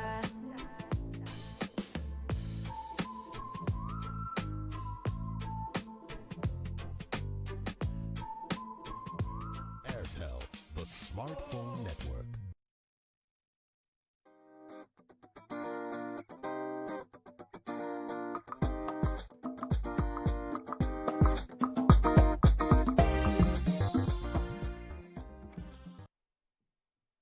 Thanks for staying with us. So, International Day to end the obstetric fistula with the theme Women's Rights are Human Rights. End fistula now. This is one of the most serious and tragic childbirth injuries women experience. Joining us now on the show to explain further is a medical doctor, Dr. Femi Ogunremi. Welcome to the show, sir. Thank you. Good to have you. Pleasure. You can call us on 09139076948. You can also call us on 08127053687. You can tweet to us at TVC Connect. Please hashtag YourViewTVC so we can read your tweets. All right, so we've discussed obstetric fistula quite a few times, but it's always important that every year we remind Nigerians the importance of this medical condition. Could you tell us, for those who have no idea what obstetric fistula is, what exactly is it, and how and why is it such a dangerous thing for women? Okay, so obstetric fistula is, maybe before I do that, let us know the anatomy of human ladies' birth canal. So we have the uterus, which is like a tube, inverted sac, And then in front of the uterus is the bladder. And at the back, we have the rectum, which is where the poo comes out from. So the bladder is where the wee comes out from. So you have this bag that carries the baby is in between two other, sacs. So when we talk about obstetric fistula, we're talking about an abnormal connection between the bladder and the vaginal wall. And then at the back, the connection between the vaginal wall and the rectum. So normally there shouldn't be that connection, but in a fistulous situation like this, there is a connection. And this connection happens because of a lot of the time, because of a prolonged bad problem. So a lady wants to give birth to a baby, the baby's head comes down into the birth canal, and then normally the head flips out through the vagina, and then you have the baby delivered. But in certain situations, there is a delay in this process. So there's the kind of an arrest of the baby's head in between the pubic bone, the bones that supports the hip of the lady. So you now have the head arrested and then pressing on the structure that is in front of it, which is the bladder. So when that happens for a very long time, you can imagine if you press your finger on any part of your body, it looks white because you push blood away from it. So there will be, absence of blood in that area for a long time. And then when you do that for a very, very long time, then the tissue then dies. So later on, it creates such abnormal connection. And there are other things that causes it. It might be, which we can talk about later, it could be maybe what we call heterogeneous situation, where during the process of surgery, then the doctor himself accidentally punctured that area. So there are gamut of things that causes that. But in a nutshell, the fistula that we're talking about is the abnormal connection between the vagina and the bladder, which leads to continuous discharge of urine through this canal, which is not supposed to be. Or if at the back, it sort of creates a connection between the rectum and the vagina, and then there'll be physics all the time. So how is it detected early? How soon do you detect it as a pregnant woman? So usually it's not something that happens straight away after childbirth, and unfortunately, the people that get, that have this condition, they're people of low socioeconomic class, they're people who are not educated, there are ladies who are living in the rural place. So this thing carried on for a very long time. So after the birth, what happens is if there's a blood, there's a wound that creates in that area. It's not something that you see immediately. So it takes some time after birth. And that period of time varies.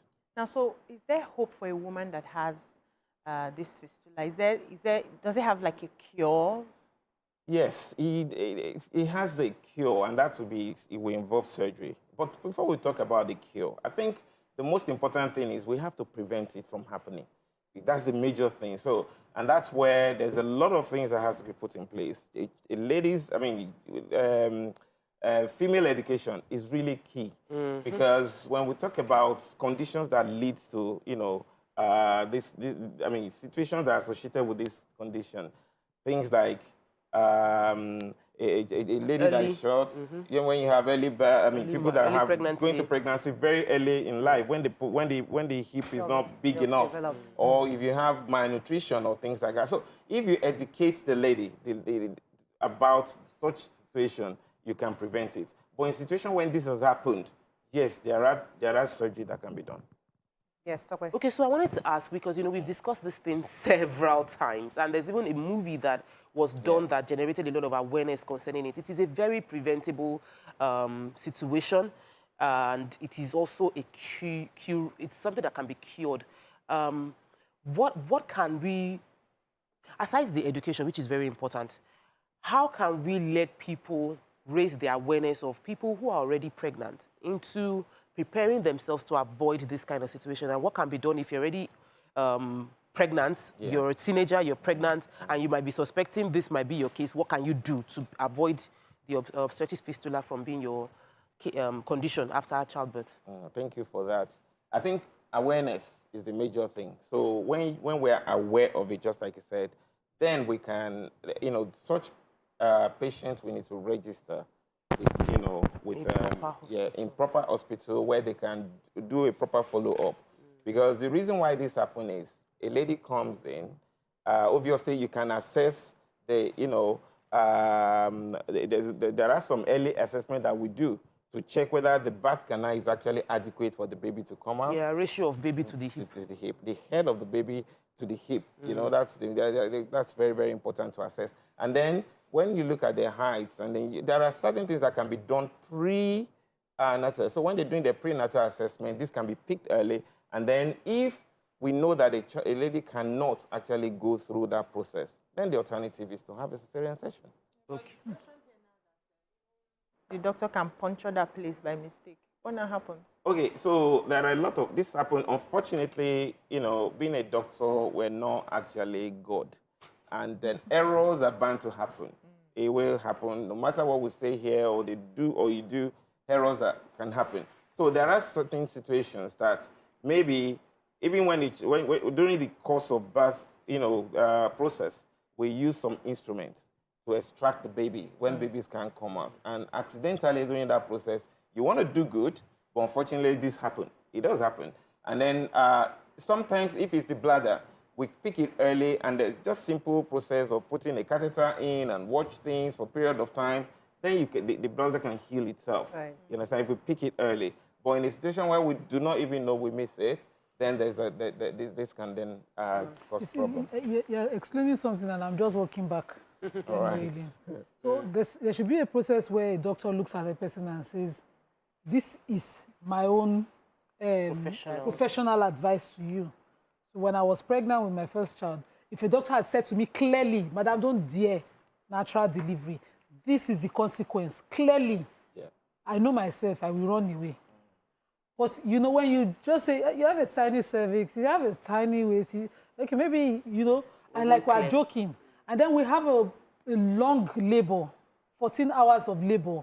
You then have to resort to certain methods to assist the baby because the baby had crowned already. You then had to, and then you cause somebody's cervix and you say you missed it, you know? And the person then has to live with the lifelong consequence of that, you know? It's something that I don't find. I think, Alaja, I can pick what you're saying, and I say this to my colleagues. You see, medicine has advanced to a stage now that we have to put patient at the center, you know, of care. So whatever we do, we have to be patient-centered. And when we say patient-centered, when you're patient-centered, you know, approach means that you educate your patients. And I agree with you. There should be a kind of dialogue. There should be a kind of full disclosure. Yeah, you need to. And this is an advice to my colleagues because I see this happen. So we need to engage our patients. Patients need to know your decision. Any adult is allowed to be stupid. I say this all the time. People laugh. If you can process things, you can understand things, you can juggle things, you can reproduce it back to me, you're allowed to be stupid as an adult. If I give you everything, it's not my decision to take that decision for you because it's your body. So I always encourage my colleagues that, you know, we give everything to the patient to be able to know the pros and the cons, and in the Especially end... when you're highly paid. Well, I don't know about that, but, you know, that's the appropriate thing that needs to be done, and I think that's lacking a lot in some of Thank you for bringing that, because there was that season of secrecy where doctors feel as if, don't tell you, don't worry, you know, we'll sort it out. We know what we're doing. Ignorance. But we're in that season where you must speak, talk to your patients.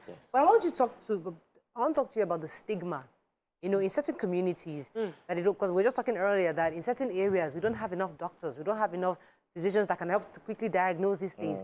So women have to live with the stigma of where they can't control the urine that comes out of the uterus. Abandoned. So what are you, doctors like you, what are you doing to help those who are in the rural areas to help women, to educate them on how to get help concerning this? Yeah, so I think this is a national issue. Because if we look at I think Nigeria has a very, at about 2 million to 3 million people that suffer this condition. About 1 million people are in Nigeria. So we have a very large community of people with this condition. And I know there's a lot that is being done, like, you know, in different areas. It's kind of polarized. Areas where you find this more like in the north, in places where they do I mean, early Marriage. children. So the things to do, it's not only from the doctor's angle. I think policies have to be in place. The government has to be drawn into this. It's not something that you say, yeah, it's the doctor. No, the public enlightenment has to come through programs like this and things that, advocacy that the government will put in place in places where you have this being quite endemic and quite, pronounced. So I think things that it has to be an intercollaboration, not just something that would leave to the doctor. Yeah. The doctors come into place when issue had already happened. For enlightenment of ladies, educating them, putting policy in place and structure has to come from government. The government. What about enlightenment of culture, people with cultural stereotypical look to things? People who believe that it's either a punishment for what the woman must have done. You know, some people call it some abortion consequence or some past consequence. And then they tag the victim who suffers this condition as someone that should be cast away, you know, such things. It's other people doing it to the victim now. What kind of sensitization do we need to give to people to see it as a medical condition, first of all? I think, again, education. Public, victims, and, all the laws, everybody that's involved has to be aware. Because it's not this lady's fault. Unfortunately, like I said, the people that are part of it are the people in the low socio, economic, class, and obviously the cultural situation that happened there. And they're not in school, they're in the rural places. How we then get this across, to those areas is what we now have to work with, All right. with the government. Let me take this call. Good morning. Are you there? Hello? Hello? You're live. Go ahead, please. Yeah, I want to contribute to the discussion that is going on. Yes, go ahead, Gold. You're live. Yes. Okay, I'm a first-time caller. Welcome to the show. Thank you very much. My name is Gold. I just want the doctor to explain to us, situations that, happen with pregnant women when they say they have breech pregnancy.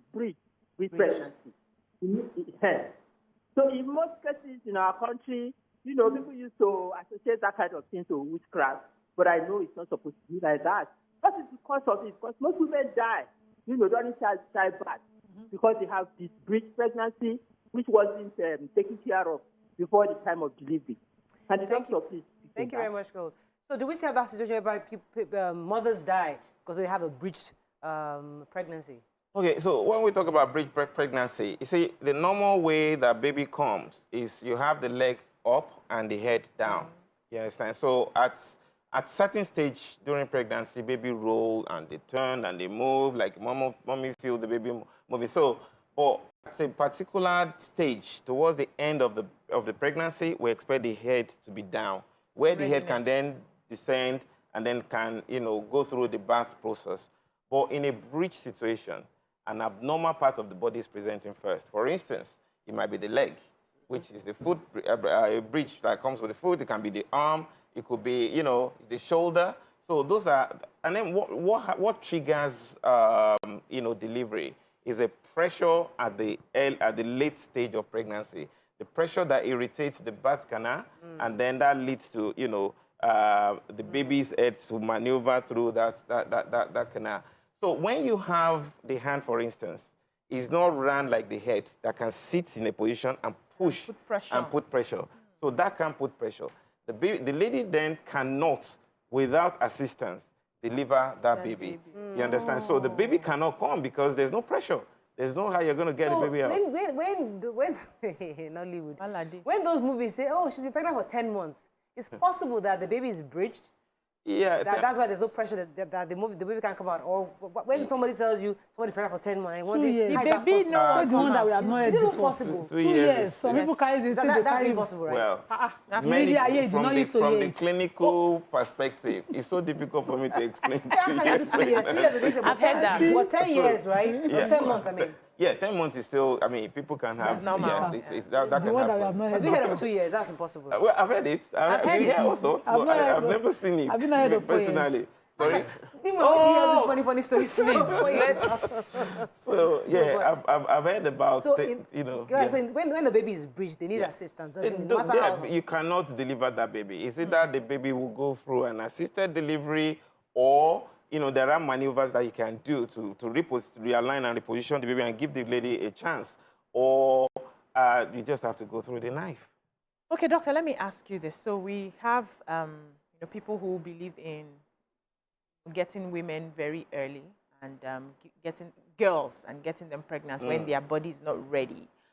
Do you professionally, do you have a cap on the age a woman's body would be ready, so that when we are appealing to our policy makers, we should have data, we should have medical advice on the age a woman can give birth? Okay, that's a very tricky question for me, to be honest. But what I can say is an adult can take a decision. Okay? Adulthood starts from 18 years. Get me wrong. I'm not saying that at 18 years old, that's a teenage pregnancy. Teenage pregnancy is what we want to discourage. Yeah. You understand? So you discourage teenage pregnancy. You have to be, you have More to mature. cross that line and be mature. So even at 18, it's teenage pregnancy? I mean, of course. Yes. But 18 is an adult. Yeah, well, he's an adult, but he's a teenager. You understand? But at 18, you can take a decision what you want because you're an adult. Like I said, you can be allowed to be stupid by law. You can, as long as you're mentally stable, there's what we call mental capacity. Once you have the capacity to take decisions, you can do. You understand? So at age, but you have to discourage teenage pregnancy because at that time, things are not fully ready and not fully formed. Not fully formed, but not fully ready. Let me take Balkis and I come to talk with. Balkis, thanks for calling. Are you there? Hello, good morning. You're live. Go ahead, please. Yes, I can hear you. We can hear you too. Go ahead, please. You say? You are live. Go ahead, please. Okay. Good morning. Morning. Please, about the process of delivery. So I noticed that when I wanted to deliver this baby, so I noticed when I was about to deliver, it was very hard for the nurses. They were trying their best to bring out the baby, and at the end of the day, the neck of the baby got stopped. So they were rushing up and down to get the doctor to assist. So before they could say, they would push, and they already caught like start of May at least to allow the baby to come outside. So before they could say they would push and the light, in short, 2 doctors were there, and then of the day, we lost the baby. Oh. So I don't know how easy it should be for the first timer, because they're going to be saying first timer. So at least try and encourage us on how it will be easier. Because we even give them to another child. I don't know how easy it will be. Thank you. Thank you very much, Balkis. Sorry about that. So sorry about the loss of that child. What happened there? Okay, so sorry about that, Balkis. What happens is, like I said earlier on, okay, let me address the issue around the first timer. Now, you talk about when is our body ready, okay, for us to go through the birth process. For the first timer, the baby's head goes through a canal at the neck of the uterus that have what the baby. It's the cervix. The cervix is just the neck of it that we screen ladies for during the cervical screening. Now, that cervix has to be soft enough for it to expand and give way for the baby to come through. Now, when you have the baby for the first time, a lot of the time, that area is still very thick. It's really thick that if the baby has to go through it, it can just tear the place and then come out. So what we tend to do as a doctor is to do what they call episiotomy. So we sort of cut a clean cut of this cervix so that it would expand and it's not going to tear anyhow. So it cuts and then we can repair that. Right. You understand? That happens. That's usually happens for the first timer, just to soften that place. When you're coming the second time, the body hormone is used to, as work on that area, soften it. There's that experience, and then it doesn't cause such, difficulty. So I'm so sorry to hear about Beliki's case because... Was it the baby that... What happened? Did the baby suffocate or what happened? So the baby cannot... You see, when a birth process is a very, very strenuous process. The baby is forcing itself or whatever, the body is pushing the baby against. So if the baby is not strong enough, they become tired. If there's a delayed, prolonged delivery, then the baby can get tired. And then there are ways that we need to assess this. This is where even training not only technology, even training of our people is also important for us to understand what we're picking. When a baby is becoming distressed, you understand, we need to be able to pick it early and then stop it. Stop the process of pushing the baby and straining the baby to the extent that the baby then can die, you understand? So unfortunately, it depends on the place where this happens. It might be in a rural place, it might be, but some, Mine happened.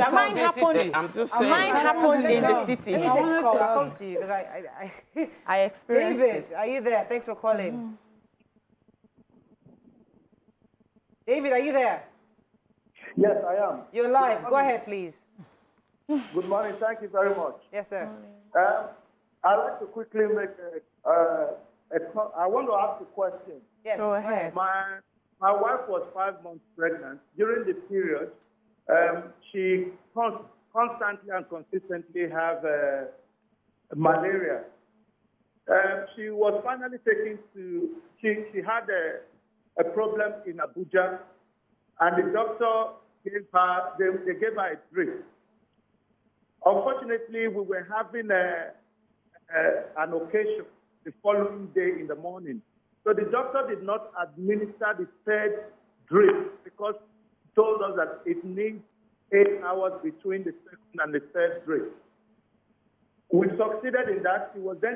She then went to Makurdi. She had the same problem with malaria. At that point, they administered 5 drips within 4 hours. For me, that was very stressful to me because the doctor had already told me that she needs to have a drip minimum 4 hours, 8 hours between drips. We finally lost baby in Makurdi, 8 months pregnant. Would that have been part of the thought? Because we were told to the doctor in Abuja that cannot. Thank you very much, Mr. David. So he's saying that was that stress could have contributed to the death of the baby? No, I mean, that situation is not very clear. So I'm so sorry for the loss of the baby, Mr. David.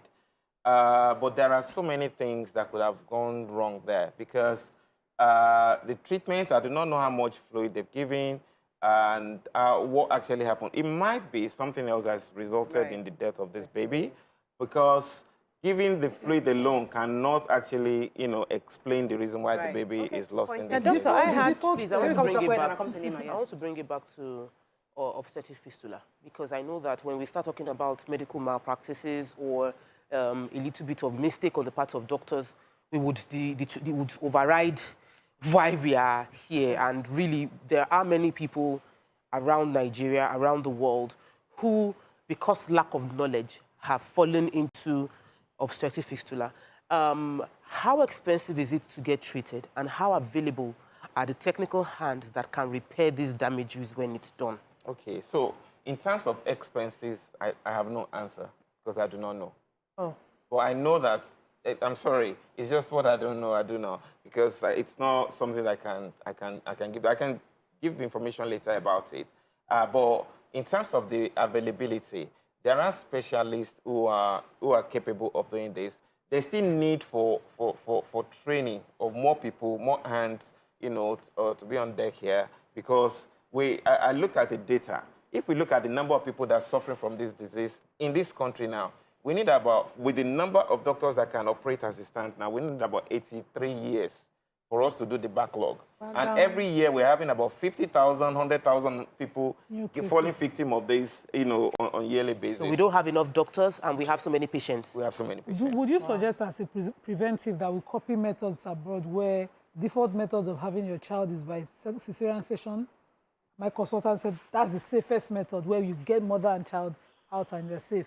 And, and let people opt for natural delivery because of the possible consequences of it for children. We also know that cerebral palsy is also due to natural delivery. There's so many dangers having would you suggest that policy be put to place? Well, I think it's like I said earlier on. When a patient comes to me, I see the patient as a customer who I need to engage, not even as a customer, as a partner, who I need to engage in a process of discussion for us to reach an agreement. Decision to do a cesarean section is not, I won't advise it by default because cesarean section has its own problem as well. It's an operation. It's a major surgery that you're talking about. Things go wrong during the surgery as well. People lose their life. You could lose the baby. You could. What are the chances between that and natural delivery? Well, the chances between that and natural, if you do anything natural is natural. The risk is lower when you're talking about something natural. What we need to be looking at is how do we prevent, what are the things we need to put in place as in educating the ladies, putting structure in place where if there's an emergency, people can easily be attended to because we don't have enough emergency centers where people can actually be taken care of to prevent the prolonged, labor. And then they're moving, the people that are affected, they will be in a place where they have to travel. Are you being commercial? Because, see, I have had... commercial is to go do CS now. No, you're considering money. No. I have had a natural delivery. Exactly. I've experienced both. Okay. And I think the safest is a CS any day, anytime. Oh, you? But I've sat through with patients. I've stayed 6 months sitting with mothers in a prenatal ward. I've seen what they go through. I've seen mothers cry after a 9 months pregnancy and their babies are brought out stillbirth when it could have been prevented. I think we should not pay... I've had two natural births. Can I say something? Okay, let me tell you something. There are people that would detest the discussion of an operation. Yes, they do. And they are for more... lack of better knowledge. They are even more. Yes, they than do. people that will want the surgery like you. But if you then say, okay, go for surgery, have you forgotten that you are going to touch on those people's mood and emotion? For lack of better knowledge again. No. I don't think so. There are different areas. Yes. There's anesthesia.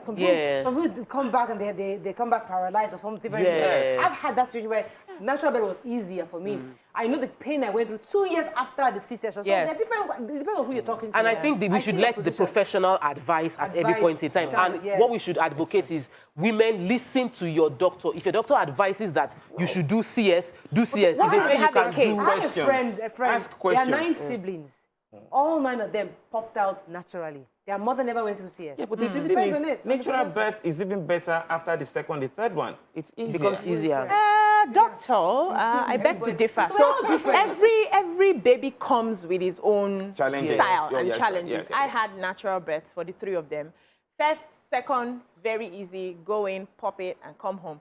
The third got very big.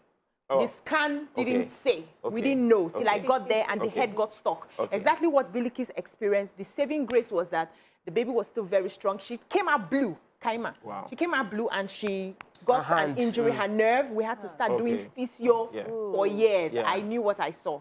And, so sometimes everything is planned well, but it doesn't happen the way it's planned. And because they couldn't detect that the baby was very big, she came out at 4.6 kg. Was very big. We got stuck. So at that point, what do you do? Was it at the point that her head was out that I should have been taken to for CS? No, so it's all in stages. It goes from one stage to the other. When you go into labor comes phase 1, phase 2, phase 3. So when you're phase 1, you're assessing phase 2, you're assessing phase 3. Then you know it's just what we need to be talking about here is the ability for us to pick signs early. Do you understand? Technology. And again. The third baby is usually bigger. They're bigger. I didn't know they didn't they're usually bigger than So it's when you look at research generally, okay, and 4 point something. That's quite. She was quite hefty. Her clothes inside her. They had to enter the market to buy clothes. All right, we have to wrap up. I think generally, I just want you to final words on obstetric fistula. You didn't want to talk about the numbers, but the truth is that it is curable, which is important, and expensive. People must be willing to take that surgery the moment they detect or diagnose something that can be fixed immediately. They can afford it. You know, when you talk about the expense, truly I do not know how much it will cost, but what I realized in Nigeria is the fact that, people struggle because we're doing out-of-pocket payments. You understand? It's very hard for people people, it's hard in this country Yeah. to take care of people to be sick. Yeah. It's very, very hard. Unless you have it, you know. I mean, it's really, really hard. And people, you have to pay. And if there is a system whereby you don't pay out of pocket, there's an insurance system that we can work on. Another kind of worms. Because it was in the papers to the NHIS. There's always one thing or the other. So we have to wrap up. But you're right. Here, it's not easy being a Nigerian because we have to pay out of pocket for our land, almost everything. pay for our housing, pay for our cars, pay for our health. We don't have a system to help. So that's our story. But unfortunately, thank you very much, sir. Thank you, sir. For joining us this morning. That's all we can take on the show today. Hope you learned a few things as we have. Have a great day. We'll see you tomorrow. Bye for now.